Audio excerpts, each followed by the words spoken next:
anything in the workbook that we opened to? This one does not. Okay. Yeah, this one does not. All right, so let me get started. And because we are recording, I'll do a formal introduction for people who may be watching the recording at another time. So, but first, the topic is addiction. You know, and maybe that's part of your story that brought you into treatment, or not. And if it is, I really hope this is helpful. And if it's not, I also hope it's helpful, because chances are there's someone in your life that is struggling with addiction. So hopefully some of the things we talk about today can give you some help that way too. So again, the topic is addiction, or more specifically, the journey into addiction. All right, so by way of introduction, my name's Dr. Jerry Law, and I'm one of the executive directors for Meadows Behavioral Healthcare. By education, by training, I'm a therapist, so I got all those crazy letters after my name that we all seem to think are important.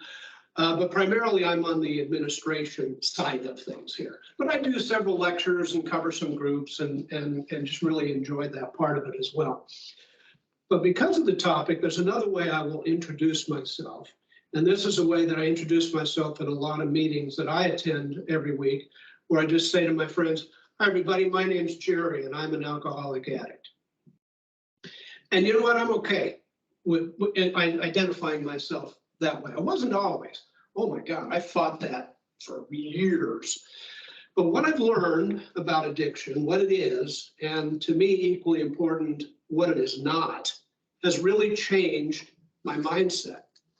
You know, because when I say I'm an alcoholic addict, I'm not saying that I'm bad or wrong or stupid or weak-willed or immoral. I'm not saying any of that. I'm saying that I contend with a biopsychosocial spiritual malady, right? And I'm going to spend some time on what the heck all of that meant. So I tend to see addiction from a lot of perspectives. You know, I see it from the perspective of a therapist. I see it from the perspective of an administrator of a treatment program. I see it from the perspective of been there, done that. You know, got my butt kicked, went to treatment, and now I get to see it from the perspective of 19 years of recovery. And man, I got to tell you, from my perspective, recovery's the jam. It's the best thing that's ever happened to me. I'm really having a good time. So a lot of the work we do in treatment centers, whether it's this one or others, when we're talking about addiction, we try to answer that question. Why does addiction happen? One of our senior fellows is Dr. Kevin McCauley, and maybe you've seen him when he's been here. He's a genius. His explanation of the neuroscience of addiction is the best I've ever seen. He has a video called Pleasure Unwoven. If you haven't seen it, we can get you the link where you can watch it. And he films it up in Zion and Bryce canyons, and he wanders around and he uses the topography of the canyon to explain areas of the brain and how it's just incredible.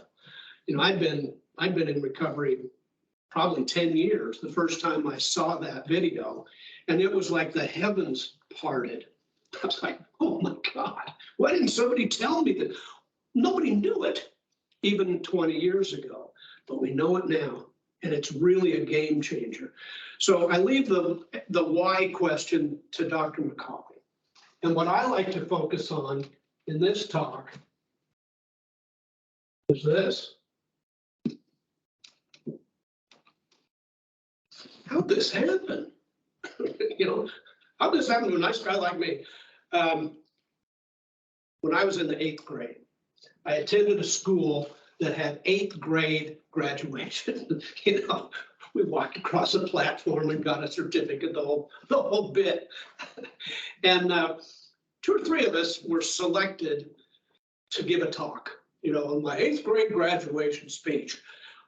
All I remember about mine is the title.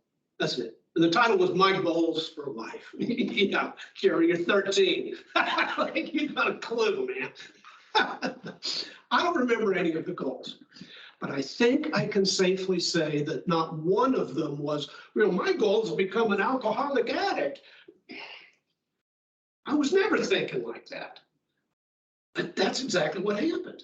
you know, and when I was really in the depths of this thing, I can remember looking in the mirror and quite literally saying to that reflection, how'd this happen?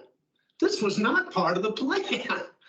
You know, how did this happen? So for me, understanding that how piece is equally important to the why. So let's start with some definitions, because there's multiple definitions for addiction. They're all valid. A lot of similarities, a few little differences. Let's start with medical. In 1956, the American Medical Association, the AMA, first declared alcoholism as a disease. In 1987, they broadened it to just say addiction, but initially it was alcoholism. Really controversial at the time. I mean, you can't call it a disease. You can't catch alcoholism. Well, you can't catch diabetes either. We don't have a problem calling that a disease. So the AMA went public with that and just a lot of pushback. And the definition they came up with at that time was pretty simple. They said addiction or alcoholism is a primary, chronic, progressive, and left unchecked fatal disease. It's primary in that it's in the driver's seat, you know, and unless that gets addressed, just about anything else metabolically going wrong, you're never going to get to it. That's got to be addressed for its primary. It's the driver. It's chronic. It doesn't have an acute onset. It's over time.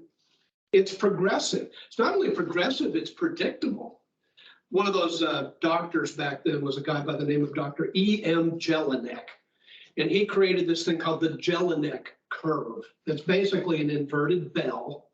And you can track the descent down into addiction and track the ascent up into recovery. It's very predictable. And left unchecked, it's often fatal. Death certificates don't say that. Death certificates say cirrhosis of the liver, you know, esophageal varices bleed out, respiratory arrest, heart failure, gunshot wound, you know, blunt force trauma. The truth is it was the addiction that killed the person. So that was their definition. It was pretty simple. Since then, within the medical community, an organization called ASAM has come along, the American Society of Addiction Medicine. And that's the body that credentials addictionologists. Dr. D here is an ASAM credentialed addictionologist, right? And ASAM took that little definition and built it out into many, many pages. And right smack dab in the middle are those words biological, psychological, social, and spiritual. So the medical community for many years now has been very comfortable calling addiction a disease. Therapists, on the other hand, we use a book called the DSM. That's the Diagnostic and Statistic Manual, right? And it uses the word disorder, right? Substance use disorder, alcohol use disorder, opioid use disorder, and further qualifies it as mild, moderate, or severe. So you'll hear therapists use the word disorder. You'll hear medical people use the word disease. Hey man, potato, potato.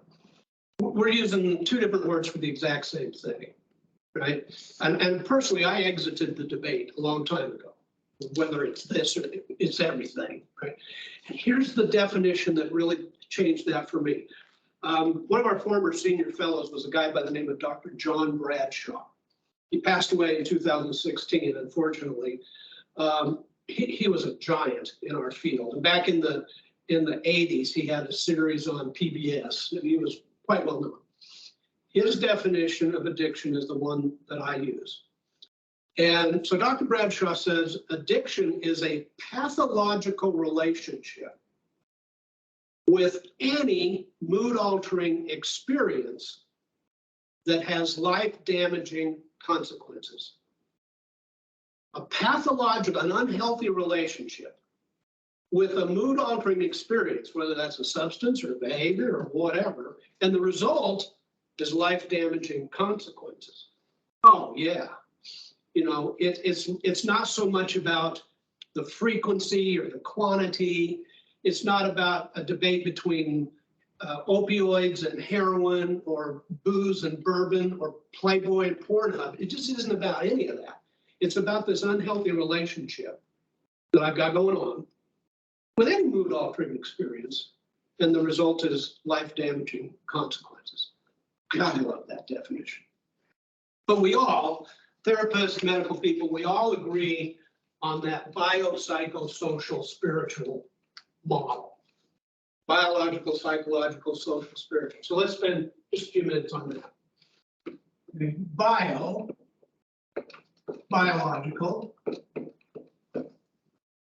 psychological, social, and spiritual. Biopsychosocial, spiritual. At the biological level, the disease, the disorder, the malady, the thing, whatever you want to call it, is primarily neurological, right? God, the human brain is so amazing. Our brains are made up of a lot of different types of cells, but the primary building block for our brains are cells called neurons, right? Somebody, I don't know how, calculated that you have between 75 and 100 billion neurons in your body. That's a whole bunch, right? And the largest concentration is in the brain, but that's not the only place. They're everywhere. Second largest concentration is the digestive system. Well, that's why we say, I just had a gut feeling about something. Neurons. And the next largest is the heart muscle. I love you with all my heart, right? It's neurons. Because neurons have but one job, and that's communication. That's all they do. And how they communicate is fascinating. All 100 billion of them are independent of each other. They don't even touch. But to communicate, here's how they do it. Here's an example. They use an electrochemical process. Now, if Dr. McCauley saw this, he'd fall down laughing. So go with me on this. Pretend my hand is a neuron, right? Here's the nucleus. And coming off the nucleus are these things called dendrites and these things called axons, right? So neuron A needs to talk to neuron B. So axons from neuron A reach out to dendrites on neuron B. They don't touch. There's this microscopic little space there called the synapse or the synaptic cleft. And the axon from neuron A releases neurotransmitters into that gap. Serotonin, norepinephrine, dopamine, GABA, and so forth. The receptor sites on this dendrite receives them. The nucleus decodes the message and passes it on to the next guy. It's pretty cool when you think about it. And it's all happening at lightning speed. You know, I cut my finger and neurons send a message up to my brain, and my brain says, ouch, let's do something about this. Let's release some endorphins, natural painkillers. Let's direct some white blood cells over there to start healing the wound. Let's tell this dummy to go put a Band-Aid on because it's bleeding. You know, that's just what neurons do. They communicate. What mood altering experiences, primarily substances, do is disrupt that process right there. That's just what they do. That's not a right thing or a wrong thing. It's a thing. It's just what has going on. They disrupt that process. So when I'm banging around in an addiction, you know, people are watching me and going, that guy just isn't thinking straight. Well, that's not a metaphor. I'm literally not thinking straight because the process of thinking is impaired, right? Impaired thinking. So at the biological level, it's neurons, it's neurological, it's impaired thinking. Well, that then leads to the psychological piece, which is behaviors. And some pretty weird, kooky behaviors that often accompany addiction and repetitive kooky behaviors. You know, Albert Einstein, allegedly, is the guy who coined the phrase that insanity is doing the same thing over and over and expecting a different result. Oh my God, was that ever me? Well, this time it'll be different. No, Jerry, you're going to keep doing the same dumb things and you're going to keep getting the same dumb results. But that impaired thinking is leading to this kooky behavior. Okay? So the psychological is the behavior. Social, there's a lot there. when I'm deep in an addiction, my social world changes, right? It may be that now I'm hanging out with people that I wouldn't hang out with under any other circumstances. Well, the flip side of that is I'm pulling away and isolating from the most important people in my life. Anybody an isolator? Again, I'll put up both hands and a foot. I mean, that's just my go-to. Run away. You know, I wasn't a go hang out at the bar with the boys, sports bar drinker. I was a sit in the car by myself, parked behind the liquor store drinker. You know, I isolate, but it may be both. I mean, it's a combination. So the social world gets impacted. And then, of course, there's society. Our society is awash in mood-altering experiences. What's the bad about feeling good? Well, nothing, maybe. We like to feel good, right? And when it comes to mood-altering experiences, especially chemicals, I mean, our country is just awash in those things. I mean, think about alcohol. I mean, from the founding of the nation, that's just part of our society. It just is, right? Anybody an NFL fan? Who's your team? Well, sad to say, but Minnesota Vikings. Tough year. I'm a diehard Cardinals fan, and they are terrible. They break my heart every year. But the stadium they play in is about 40 minutes from here. The Super Bowl was this year, was held. I don't know if you've ever been in. It's a really cool stadium. You know, the roof opens. They open one end of the field, the stadium. They cart the entire playing field out into the parking lot to grow grass under the sunshine. They bring it back in, close it up, and air condition it. It's a cool stadium. But my joke is the decor of the Cardinal Stadium is early Budweiser. It's just, you know, if you've ever been in a sports arena, you know what I'm talking about. It's just everywhere. It's just part of our social fabric. And we're seeing it more and more with marijuana, you know, as states legalize marijuana for recreational purposes. So the social life of the person gets impacted. Then there's the spiritual piece. And in recovery, when we use that word, we're not talking about religion, really. We're talking about connection. Maybe you've heard somebody say, well, the opposite of addiction is connection. And I would say it's connection on several levels. It's connection with other people. That gets outlined. We already talked about that. It's connection with something outside of myself, whether I call that something higher power or Mother Nature or the universe or the force, you know, something out there that gets all out of whack. But then equally important is that internal connection, you know, connection with my core beliefs, my value system. I couldn't do what I was doing and stay connected. The point I want to make, you guys, is that this damn thing's a monster.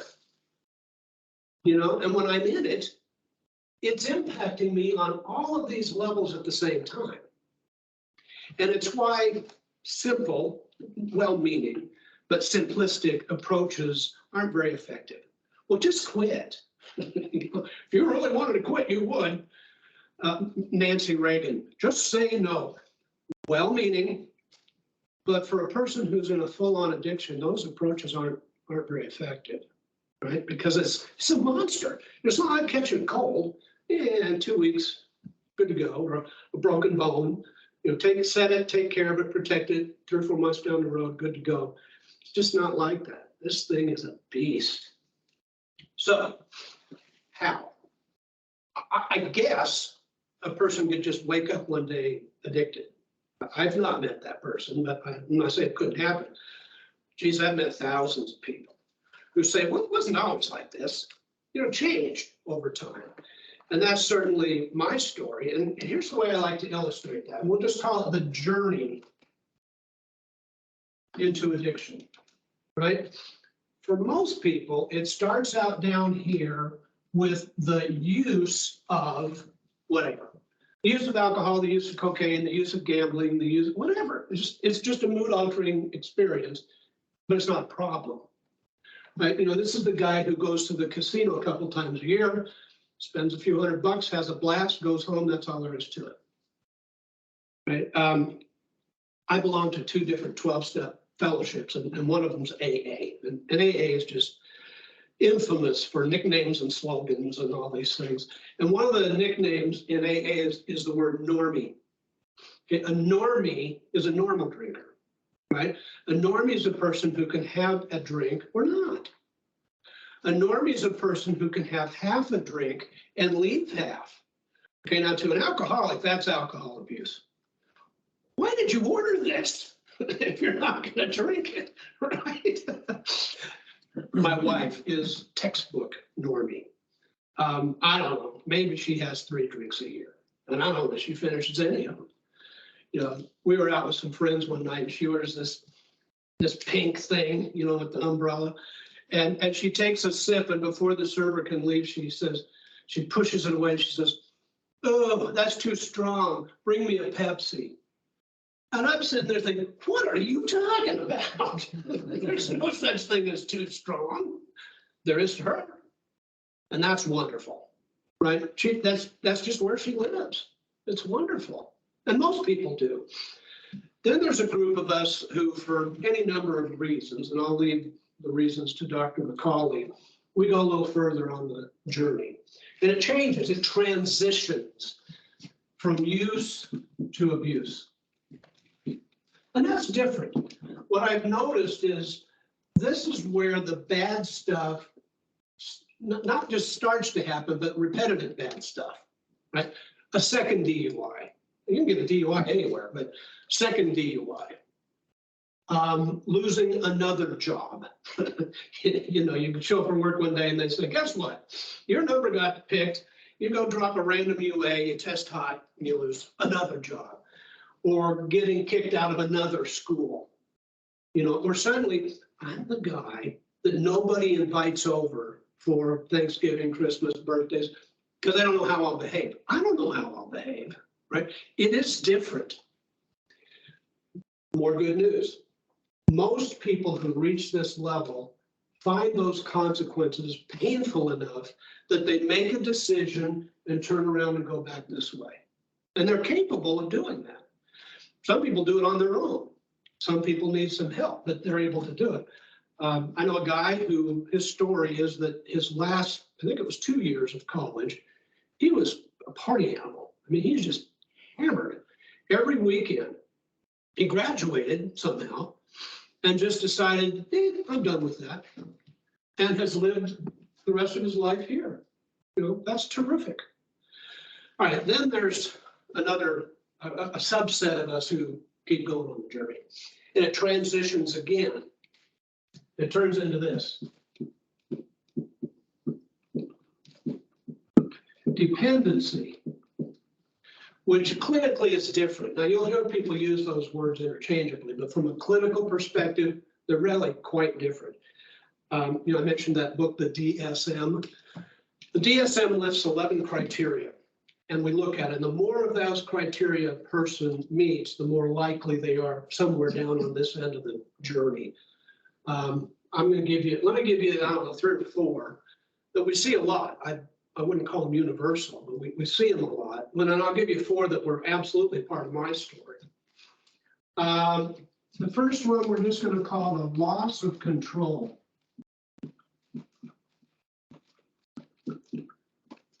That doesn't mean I've lost control of life. It means I've lost control over the use of whatever it is. I've got a goer, I just don't have a stopper. You know, once I engage in whatever it is, man, I'm off to the races. AA, once again, another one of the slogans. It's the first drink that gets you drunk. Well, not literally, but the first drink triggers that cascade. You know, that leads to the 2nd, the 5th, the 10th, the 15th, or whatever. I got to go, or I just don't have a stopper because I've lost control over the use. Let's just use this word for the next one, preoccupation. When I'm down here, that's pretty much what I'm thinking about all the time. Get it, use it, have it, hide it, steal it. You know, the dealer calls and says, hey man, on your way home from work, swing by, I got some great stuff. Oh, that's all I can think about now, all day long. Oh, right? Arizona again. Used to be in Arizona, you could not buy alcohol on Sunday until noon. And that changed, I think it's been 25 years ago. And what changed it? We got an NFL team. You can't have a 10 a.m. kickoff in a stadium where they can't sell beer. So the legislature changed the law to accommodate the NFL. But back then, statistics show that more booze was sold on Saturday night than any other time of the week, right? Because the alcoholics are all thinking about it. I can't wake up Sunday morning and not have access. So I'm planning my life around it. You know, I'm stocking up on Saturday night and hope to God I don't drink it all. So I got something to get going Sunday morning until the store's open. Right? It's different. That's not the way this person thinks. And it's certainly not the way this person thinks, but it is down here. That's the way I'm thinking. Well, here's my favorite. I'm going to abbreviate this.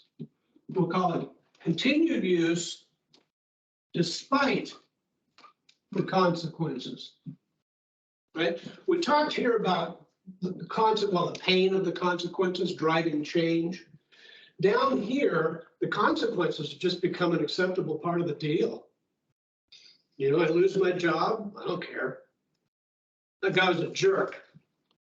I lose my driver's license, I'll ride the bus, have a bicycle, I'll bum a ride, not I'll quit drinking. You know, I'll find alternative transportation. My AA sponsor, earlier this year, he picked up a 40-year chip. I mean to tell you, this guy does the deal. 40 years in recovery. But back when he was running and gunning, he got multiple DUIs. You know, the laws have changed. At least in Arizona now, your third DUI, you're going to prison, not the county jail. You're going to state prison. But back then, the penalties weren't quite as severe. And I know he got DUIs in New Jersey, Arizona, and California. But here's what really matters. His second DUI arrest happened while driving home from a court appearance for his first DUI.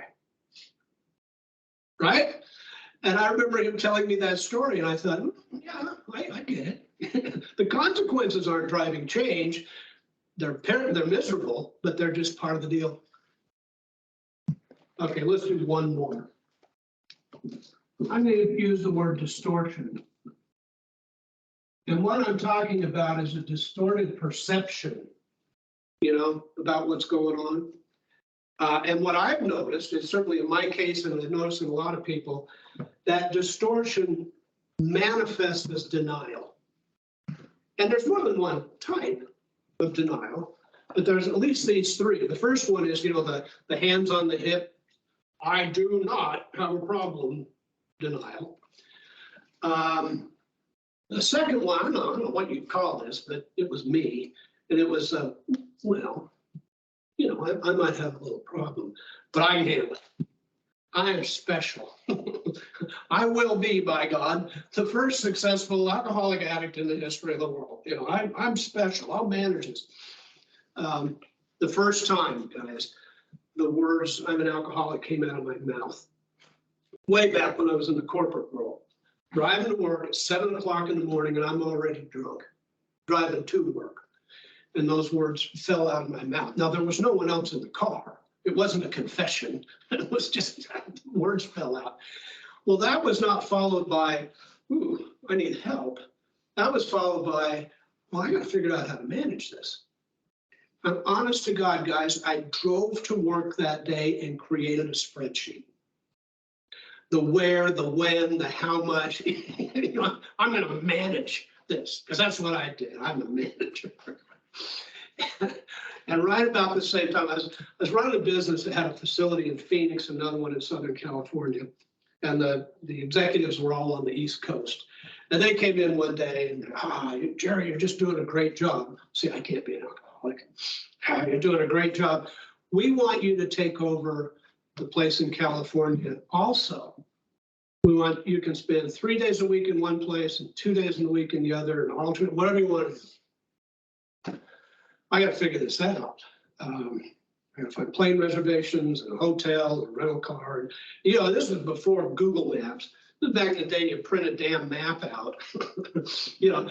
And so I got this map in front of me because none of those were at the top of my list. The car, the hotel, top of the list was liquor stores. I gotta find the liquor stores around that joint, right? So I got this map out and I've got a red Sharpie. I'm mapping them out here and how to get there and the hours of operation. And I realized I needed 5. Why the heck would I need 5 liquor stores? Well, I can't go in the same liquor store 2 days in a row. And that total stranger, you know, behind the counter might suspect I have a drinking problem. You know what? There it is. The impaired thinking, which is leading to this completely kooky behavior, 5 liquor stores, because I'm this respected businessman in society, and I have no connection with anything. You know, there it all is in that one illustration. So that was my denial. And then ultimately there's another kind of denial, which is the hopeless, I'm a victim, I'm beyond help, I'm beyond hope. No, you're not. Recovery is real, right? So as I said, there's 11 criteria we look at down there. Now, so if you have somebody that's down at this end of the spectrum somewhere in your life, probably at some point, you're going to ask them to have a seat and talk about it. You know, sit down and let's have a rational, reasonable, logical conversation about what's going on. Here's the challenge. When a person is down, when I'm down here and active in this, I'm living my life really in one of 3 phases. Okay, the first phase is anticipation. We talked about that, thinking about it. The next phase is I'm actively doing whatever it is. And the third phase is I'm crashing. I'm in withdrawal, physical, emotional, both. That's pretty simple, but that's my life. I'm thinking about it, I'm doing it, I'm crashing. I'm thinking about it, I'm doing it, I'm crashing, right? So you want to have that rational, reasonable, logical conversation with me about what's going on. So in which of those 3 phases might that work?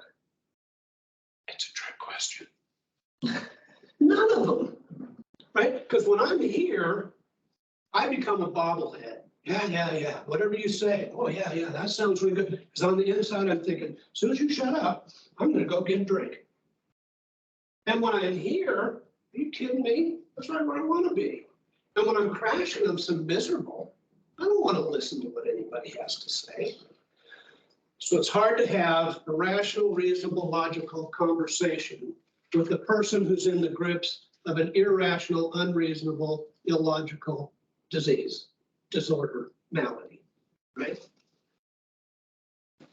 And I think this is what happens. Again, when I'm down here, I build a shell around myself, protection. Psychologists call these things defense mechanisms. Well, we all use them. It's a natural thing in the world. But when I'm down here, oh my goodness, I become a maestro. You know, they use the defense mechanisms. We've already talked about the one I call the granddaddy of all defense mechanisms, which is denial. Here's one that shows up frequently down here. Anger. Oh, that's a great one. And I learned real quick which one to use with different people, right? If I learn that I can shut you down with denial and you get a little too close to something I don't want to talk about, I'm just going to deny it, right? Or if I learn that I can shut you down with anger, you get a little too close, and it doesn't even have to be real anger. But if it works, you know, these defense mechanisms are something else. Here's one that shows up a lot. Justify. Oh, God. If you had my life and you had my problems, you'd whatever to. I justify it. And Justify has I call it a first cousin, my favorite. Rationalize. Man, I can rationalize anything if I want it bad enough. You ever bought something that you didn't need it, you just wanted it, right? And we go to work rationalizing how this is okay. Well, if I amortize the price of this out over 5 years, it's a hell of a deal. It's broken in 6 months. I'm still paying for it 5 years later, but it's time. And I rationalize stuff. Before coming to work for the Meadows, for about 12 years, I did interventions all over the country. And we were up in Boulder, Colorado. And this was before marijuana was legal in Colorado for recreational purposes, but in Boulder, it may as well have been. Yeah, people walking up and down the street smoking weed. I thought, this is a wild town. So we're having a conversation with this young fella, mid-20s, 24 maybe. And he can't keep a job. He's lost every job he's ever had. He's been kicked out of 3 universities. And his parents have spent tens of thousands of dollars. They'll never see it again. He said that he hasn't bathed in at least a week. He doesn't even remember the last time he ate, right? And his life consisted of sitting on the couch, smoking weed and playing video games. That's just what he did. And how he did that is he found this very, very pleasant, codependent young woman who was willing to work 3 jobs to pay all the bills and fix it. Right? He didn't want it fixed. He thought, man, I've got the tiger by the tail here. Right? So we're talking to him about what's going on. And that's when this kicked in. Oh, man. He starts to quote to me from a Harvard study on all of the wonders of medical marijuana. Hey, man, it's all natural. It's organic. Doctors prescribe it. You're missing a point, young fella. You are in the grips of a pathological relationship with this mood-altering experience that has life-damaging consequences. It isn't even about right, wrong, marijuana, legal. It isn't about any of that, right? You can't function, right? But, oh my goodness, that rationalization defense mechanism in him was powerful. There's intellectualization and minimization and on and on and on. But eventually, if you have someone down here in your life, frequently, maybe as a better way of saying it is, people will say, okay, Jerry, put your butt in that chair. And we're going to have that rational, reasonable, logical conversation, whether you like it or not. So the approach tends to look like this. It's pretty confrontational. Now, what I've learned is if you're talking to this person, that might work, because they can engage in dialogue and so forth. If you're talking to this person, good luck. But if you're talking to this person, what I've discovered is the more of this, the more of this. And the more of this, the more of the, it just becomes this self-perpetuating stalemate that doesn't go anywhere. And it's why when people come into a treatment program, we don't do that, right? Instead, we want to support the individual. We want to come up underneath in a supportive fashion based on several principles, but at least these 3. And those are love, care, and concern, right? The love is unconditional. I really hope that within the first 48 hours you were here, you either heard or received an affirmation. We're big on that stuff, right? Because it's unconditional love. And we want people to know they are unconditionally valued and loved by being here. I was in this training with Pia Melody, I don't know, 10, 12 years ago. And she did this little, I'll tell you what, let's do this. We've got time. Just take a minute, put your feet on the floor for a second. Take a couple of good breaths, just kind of pull into the room, be present. Now, put your hands out in front of you and visualize a newborn baby. swaddled and just cooing in your hands, this beautiful little baby. Now, what does that baby have to do to be worthy? Nothing. It just is. It didn't have to do anything. It's inherently worthy. So are you. You are inherently worthy. Now, life tells us crappy stuff. People tell us terrible things. We tell ourselves terrible things. That worth never went away. You are worth recovery. You are worth health and healing. You just are. And that's why we're so focused on the love piece. All right, the second one is care. Well, care is all the stuff we do. It's lectures, and it's group, and it's brain center, and it's survivors week, and it's acupuncture, and it's equine therapy, and it's all the stuff that we do. That's the care. And then there's the concern. All right, concern is about boundaries. You learn anything about boundaries? Imagine. And because it's such an important part of the recovery process. And that's why we talk about this thing, we call it the PHE, and we illustrate it like this. It's the external boundaries I set to protect myself and the internal boundaries I set to contain myself. Because without both of those in place, I know what happens, and it's not pretty, right? So I got to figure that piece out if I'm going to be successful in recovery. So, those are key principles that we want to focus on when people come to see us. Because really what we're trying to do, guys, is get inside this mess long enough to provide some alternatives, some new coping skills, perhaps some medication, neurofeedback, talk therapy, all these different ways of dealing with life on life's terms that don't result in me just going to mood-altering experiences. All right, we're going to do two more things and we'll wrap up. In the recovery world, we talk a lot about something called tolerance, okay? Tolerance doesn't mean I tolerate somebody's opinion. It's a medical term, right? Back to the brain. The brain is constantly trying to find set point, homeostasis, right? I get a little too far over here and the brain pulls me back.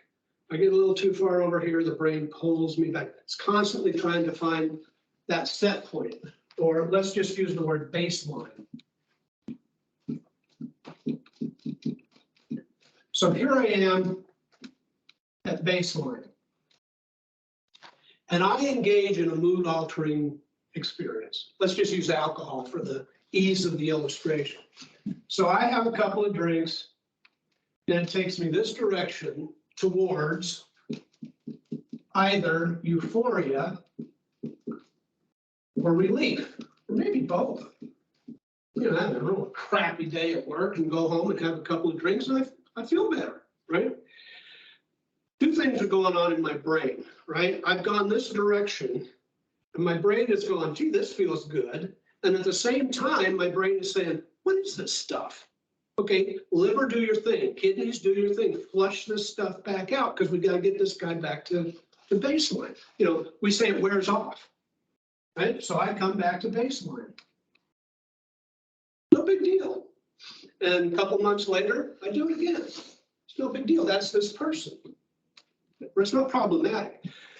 But then if you're people like me who found that really enjoyable, decide to do it more frequently, and that's when this thing called tolerance kicks in, right? Over time, rather than a couple of drinks to get me where I want to go, it takes a six-pack. Used to be a drink or two, now it's a six-pack. And then it's a six-pack and a pint of Jack just to get the same experience. That's tolerance. But you can see some problems in there. Here's where it gets really nasty, is the brain goes into hyperdrive, trying to pull me back, and I shoot past baseline, right? Now I'm coming back here. Rather than coming back to baseline, I'm coming back below baseline. Hangover. I wake up, I need a couple of drinks just to function, right? Now it's that I'm back here. So now it takes the six-pack just to get back to baseline. And then it takes the six-pack and the pint of Jack, not to feel good, just not feel so crappy. I'm not drinking so much to feel good as I am to just not feel so bad, right? So if I want to go from here to here, look what it takes.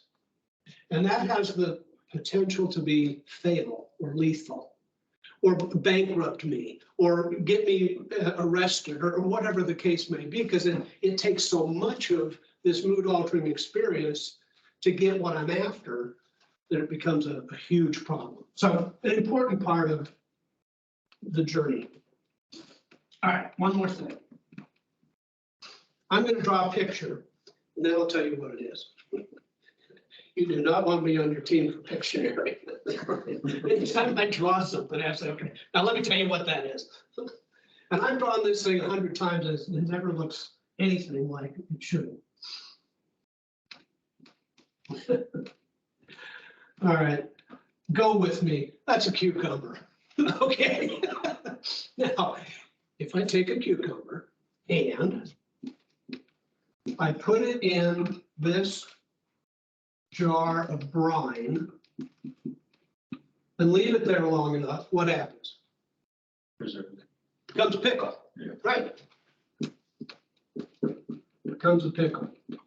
And the interesting thing about pickles is you can take the pickle out of the sauce, put it in a jar of water, let it sit there forever, and one thing will not happen. It will never revert back to being a cucumber because it's changed at the molecular level. It's now a pickle. I'm a pickle.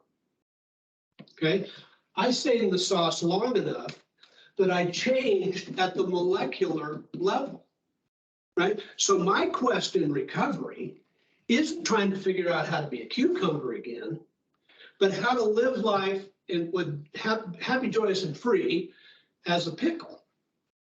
And that's okay. And I'm having a great time, but I got to protect it, right? Because I know me, and I have to protect that. And so I go to meetings, I have sponsors, I do all that stuff because it works. And I hang with sober dudes. I'll never forget the first time I went to a Diamondbacks. Diamondbacks is our baseball team. First time I went to a Diamondbacks game with a bunch of sober dudes, I was astonished to find out they play a game down there on the field. I hadn't been going to the ball game to watch the ball game. Man, what a great place to drink, right? That's why I was going there. But when I hang with sober dudes, when I do sober stuff, I'm having a good time in life. But I also know me, and I have to be very aware and protective. And some of the things I do may sound silly, but it's important to me. Here's an example. Again, here in Arizona, you can purchase any form of alcohol in the grocery store. You can purchase it at the gas station. In some states, you can buy beer and wine in the grocery store. But you have to go to a liquor store for anything else. And there's still a couple of states where the state government runs the liquor store and there's quotas, like 2 bottles a day or whatever it is. In Arizona, you go to Costco, push a cart out with $5,000 worth of booze, they'll probably give you a medal. There's no quotas. So because of that, the liquor department in our grocery stores is huge. It's like 20% of the floor space. So when I go to Safeway, unless there's absolutely no way around it, I do not walk through the liquor department to get to the milk and the bread. And the milk and the bread is located where it is in the store for a reason. So I don't walk through the liquor. I don't think the bottles are going to jump off the shelf and attack me, but I know me, right? And I know how easy it is to be tooling along there and go, wow, that's a blue bottle. I wonder what bourbon tastes like in a blue bottle. I just can't even take that kind of risk, right? I gotta protect myself. And as long as I do, I don't have a fear in the world of relapse. But before I got treatment, before I got into recovery, I relapsed, I don't know, 100 times. But if I do these things and protect myself, I know that I can be successful. What I have to realize is I don't get this choice anymore, but that's okay. One of the famous quotes in the big book that AA uses, and I massacre this quote every time. So it basically says, The belief that he can drink like a normal man is the great obsession of every real alcoholic. And this obsession has driven many of us into the gates of insanity or death. So I got to take my focus off of trying to be a gentleman drinker. Now, I don't know that I ever was one, but I don't get that choice. But as long as I realize it's okay to be a pickle, it's okay to say, hi, my name's Jerry, I'm an alcoholic addict. When I know what that is and I know what to do to protect it, to protect myself, it's very successful. Okay? All right, thank you guys for being here, part of this today. I'm going to step off the screen here so I can stop this recording.